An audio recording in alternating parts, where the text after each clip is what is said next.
নির্বাহী ম্যাজিস্ট্রেটের ক্ষমতা পেল সেনাবাহিনী।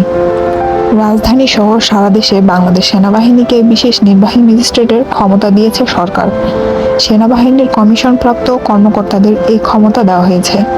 গতকাল মঙ্গলবার জনপ্রশাসন মন্ত্রণালয়ের এক প্রজ্ঞাপনে এই সিদ্ধান্তের কথা জানানো হয়। প্রজ্ঞাপন জারির তারিখ অর্থাৎ গতকাল থেকে এই সিদ্ধান্ত কার্যকর হয়েছে।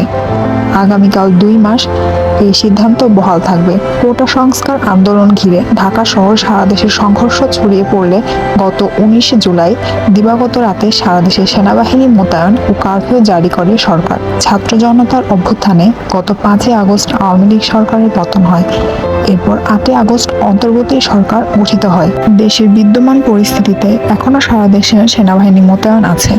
বর্তমানে আইন শৃঙ্খলা পরিস্থিতি নিয়ে নানা আলোচনার মধ্যেই সেনাবাহিনীকে নির্বাহী ম্যাজিস্ট্রেটের ক্ষমতা দিল সরকার।